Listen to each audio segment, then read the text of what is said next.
इस कार्यक्रम के पुण्यार्जक हैं श्रीमती कांति देवी जैन, श्री अनिल कुमार, श्रीमती बबीता जैन, श्री सिद्धार्थ, श्रीमती सुप्रिया जैन, सौम्या जैन, सावी जैन, प्रकाश साइकिल परिवार, कटनी।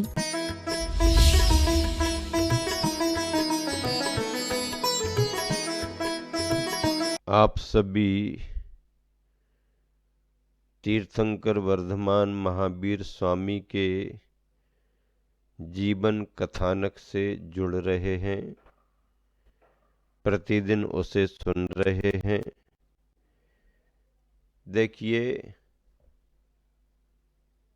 किसी भी महापुरुष की हम बात करें, उनका जीवन हमारे लिए दिखाई देता है। उनके जीवन के संदर्भ ख्याल में आते हैं। कहाँ जन्म हुआ, माता पिता कौन थे, कैसे आगे बढ़े, क्या क्या उनके साथ घटित हुआ, फिर कैसे वो समाज में रहे, कैसे देश दुनिया के लिए उन्होंने क्या किया और कहाँ से क्या उन्होंने उपलब्ध किया, ये सब उनके कथानक से मिलते हैं। लेकिन दूसरा पक्ष उनके जीवन का विचारों का रहता है। उनके विचार कैसे थे, वे कौन थे, एक बिंदु है। उनके विचार कैसे थे, दूसरा बिंदु है। और हमें क्या होना चाहिए, ये तीसरा बिंदु है। इतिहास से जुड़ेंगे तो विचार करना पड़ेगा, वो कौन थे, वो कौन थे, वो कौन थे, वो कैसे थे, वो कैसे थे, वो कैसे थे।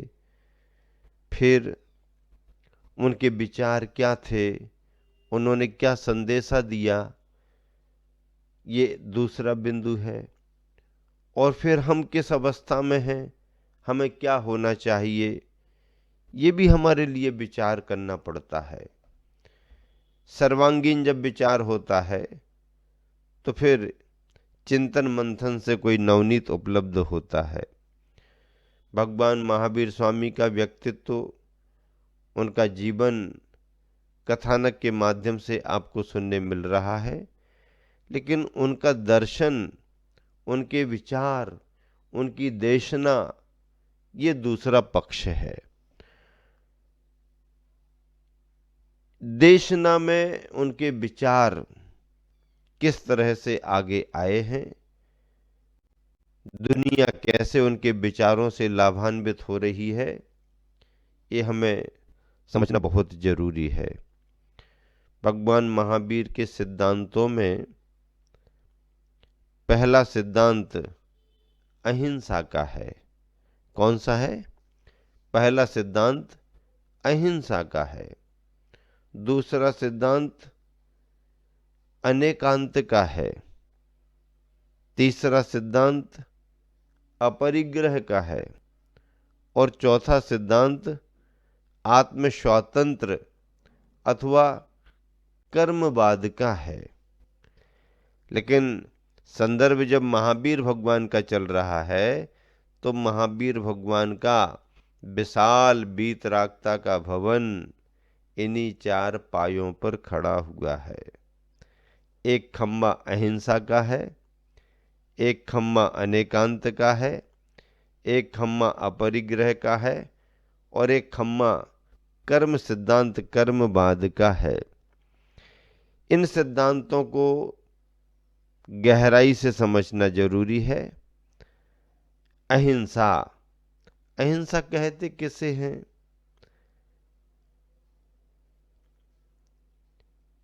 कोई भी जीव कष्ट नहीं चाहता है।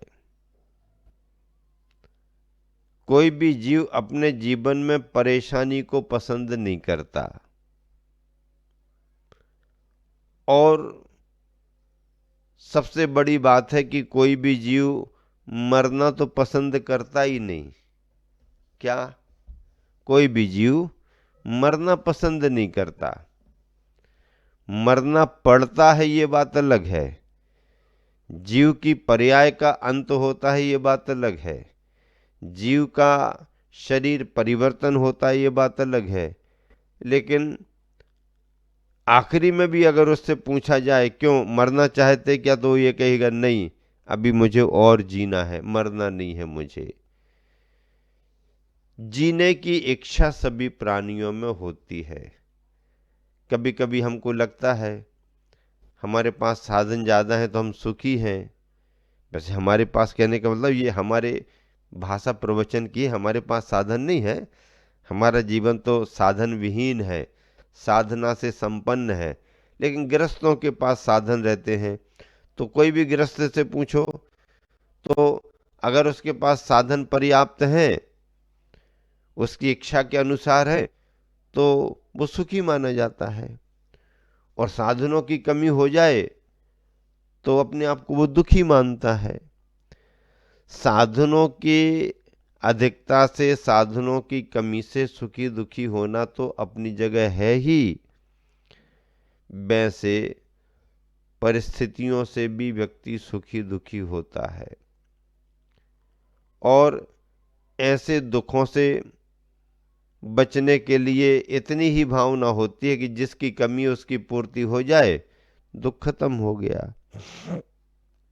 ये बात अलग है। लेकिन विभिन्न पर्यायों में पर्यायगत परेशानियों से भी जीव दुखी होता है। मनुष्य अवस्था में दुख अलग हैं, तिर्यंच अवस्था के दुख अलग हैं, नरक गति के दुख अलग हैं, और स्वर्गों में सुख दिखता जरूर है लेकिन वहां के दुख अलग हैं। कहूँ न सुख संसार में, सब जग देखियो छान। संसार में कहीं भी सुख नहीं है, हमने सब जगह छान करके देख लिया, सुख नहीं है। सुख की मान्यता है, साधनों पर आश्रित हमारा सुख है, बाकी यथार्थ का सुख, आत्मिक सुख कहीं पर भी नहीं है। तो पहला सिद्धांत अहिंसा का है। कोई भी प्राणी दुख कष्ट को चाहता नहीं है। कष्ट आ जाए, सहन करना पड़े, ये बात अलग है। लेकिन अगर उससे पूछो कि क्यों भाई क्या चाहते हो, तो कहेगा हम तो कष्टों से बचना चाहते हैं, कष्टों से छुटकारा चाहते हैं। चाहते कि नहीं चाहते, सभी जन चाहते हैं। चला करके कोई परेशानी मोल लेता है क्या? बहुत दिन हो गए, परेशानी नहीं, आओ आओ ना, तुम दूसरे के यहाँ क्यों जा रही परेशानी, तुम यहाँ आओ, ऐसा कोई कहता क्या? नहीं कहता। बल्कि परेशानी आती दिखे तो दरवाजा जल्दी बंद करता, भैया अपना दरवाजा बंद कर लो, तुम यहीं क्यों आ रही हमारे घर पर, दूसरे घर जाओ ना, और भी तो बहुत सारे लोग हैं। परेशानी दूसरों को भेजना चाहता है, अनुकूलताएं स्वयं पाना चाहता है। ये संसारी प्राणी का स्वभाव है। तो दुखों से छुटकारा पाना चाहता है, दुखी कोई होना नहीं चाहता। ये संसार की रीति है। महावीर भगवान ने अहिंसा को धर्म कहा। क्या कहा? अहिंसा को धर्म कहा, हिंसा को धर्म नहीं कहा, अहिंसा को धर्म कहा। अहिंसा की विचारधारा महावीर ने आगे बढ़ाई। अहिंसा का अर्थ क्या है? जिसमें रंच मात्र भी हिंसा ना हो, उसका नाम अहिंसा है। हाँ, जरा भी हिंसा का संबंध ना हो, वो अहिंसा है। इस अहिंसा को अन्य अन्य समुदायों में अलग अलग नाम से जानते हैं। अहिंसा की प्रतिपालना सभी अपने अपने तरीके से करते हैं। बुद्ध ने अहिंसा की जगह करुणा शब्द का प्रयोग किया। किसका प्रयोग किया? करुणा शब्द का प्रयोग किया। बुद्ध ने अहिंसा की जगह करुणा शब्द पर जोर दिया। करुणा करो, करुणा करो, करुणा करो। करुणा भी अहिंसा का ही एक रूप है, लेकिन व्याख्या उसकी अलग कर दी उन्होंने। करुणा शब्द को पकड़ा ये तो अच्छी बात है, लेकिन करुणा के मायने अर्थ अलग अलग निकाल दिए गए। अहिंसा को किसी भी रूप में स्वीकारा, लेकिन उसमें कुछ बचाव करके स्वीकारा। यहाँ पर महावीर ने क्या कहा? किसी जीव को मारना नहीं और जीवों को मार करके अपना उदर पोषण नहीं करना। इस बात को बुद्ध ने स्वीकार किया, पर बुद्ध ने इसका स्वरूप कैसा बना लिया? किसी जीव को मारना नहीं, ये तो मान लिया, लेकिन अगर कोई मार करके तुमको दे दे तो तुम अपना रास्ता उसमें से निकाल लो, अथवा मरा हुआ तुम्हारे को मिल जाए तो तुम अपनी पूर्ति कर लो। अब मरा हुआ मिल जाए तो पूर्ति कर लो, कोई मार करके तुम्हारे को दे दे तो पूर्ति कर लो, लेकिन तुम मारना नहीं। अब तुम मारना नहीं का मतलब क्या हो गया? तुम मारना नहीं और मरा मराया कोई दे जाए या मार करके दे जाए तो उस पर विचार नहीं करना। नहीं, ऐसा नहीं। स्वयं मारना नहीं, मरे हुए का उपयोग नहीं करना, और तुम्हारे निमित्त से अगर कोई मार करके दे रहा है या किसी के निमित्त से भी मार रहा है तो उस मरे हुए का उपयोग नहीं करना। अहिंसा है भैया। करुणा का स्वरूप सामान्य नहीं है कि हमने थोड़ी मारा है, वो तो मरा हुआ ले आए थे, हमने काम चला लिया। नहीं, काम चलाने के लिए भी मरे हुए का संबंध नहीं। मारना तो है ही नहीं, मरे हुए को स्वीकार भी नहीं करना, मृत का उपयोग नहीं करना, ये अहिंसा मानी गई है। करुणा नाम से बुद्ध ने ध्यान दिया, लेकिन करुणा के रूप अलग अलग बना लिए।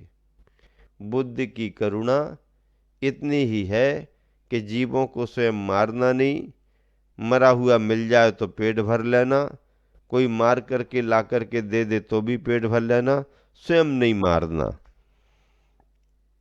महावीर ने इसका निषेध किया। नहीं, ऐसा नहीं। दूसरे समुदायों में दया का प्रयोग भी होता है। दया को धर्म कहा गया है। दया में करुणा का भाव आता है। दया जीवों पर अनुकंपा करती है। तो दया के भाव से भी दया शब्द को कई समुदायों ने स्वीकार किया। वह भी अहिंसा तत्व की ओर ही आगे बढ़ रहे हैं। क्या? वह भी अहिंसा तत्व की ओर ही आगे बढ़ रहे हैं, लेकिन अभी वो चीज नहीं आई अहिंसा की, क्योंकि दया ऊपरी ऊपरी स्तर पर भी हो सकती है। करुणा और दया की चर्चा करते हुए कई लोग थोड़ा सा रूपांतर करके इसको सेवा से भी जोड़ देते। किससे जोड़ देते हैं? सेवा। सेवा में भी एक तरह से दया का भाव ही है, सेवा में भी एक तरह से करुणा का भाव ही है, लेकिन दया, करुणा और सेवा ये अलग चीज है और अहिंसा का स्थान अलग है। अहिंसा हिंसा का संबंध बिल्कुल भी नहीं हो। क्या क्या कह रहा हूं? अहिंसा का मतलब है हिंसा का संबंध बिल्कुल भी नहीं हो। अब देखो, जैन परंपरा में तीर्थंकर भगवंतों ने जो अहिंसा की व्याख्या की है, उसमें लिखा, भगवान ने कहा कि किसी जीव को मारना नहीं, उसे सताना नहीं, उसे बाध्य नहीं करना, उसे बाधा नहीं पहुंचाना, ये अहिंसा है। ये क्या है? अहिंसा है, किसी जीव को मारना नहीं। अब मारने में बाहर से मार दिया,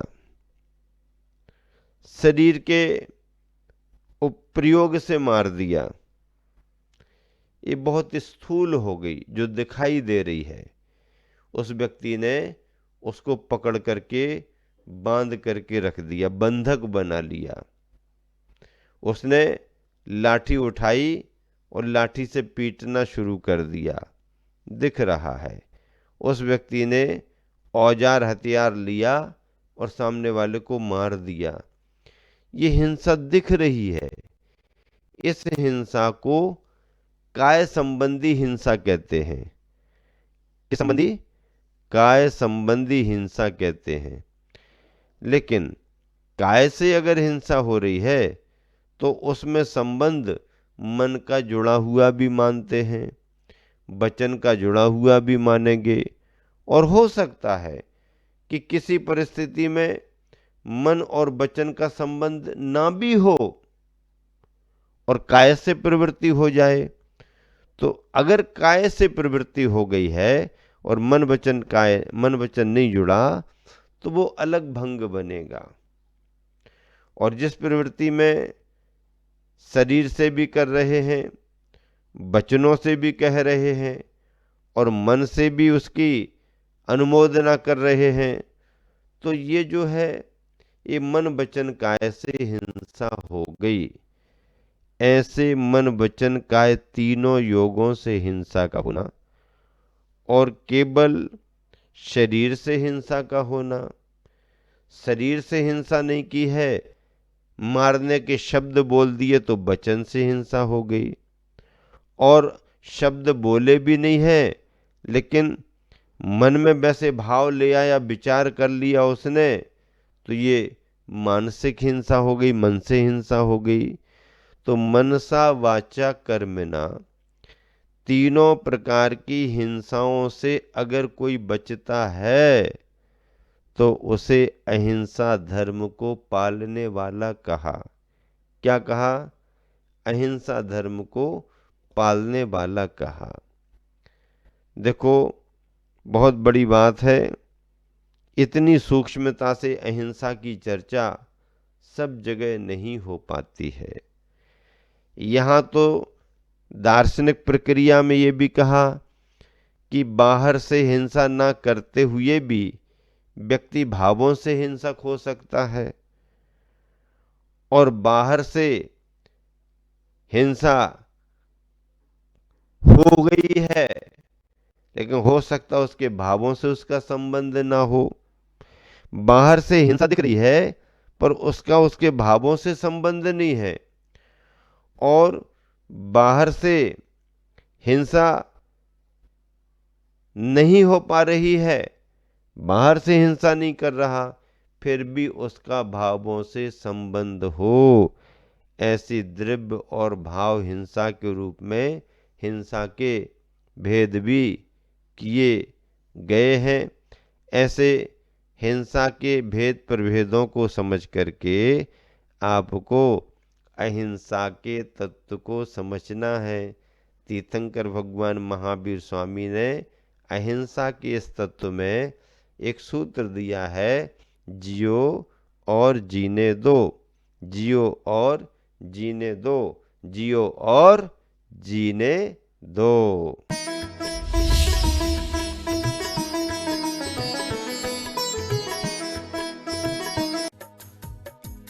इस कार्यक्रम के पुण्यार्जक थे श्रीमती कांति देवी जैन, श्री अनिल कुमार, श्रीमती बबीता जैन, श्री सिद्धार्थ, श्रीमती सुप्रिया जैन, सौम्या जैन, सावी जैन, प्रकाश साइकिल परिवार, कटनी।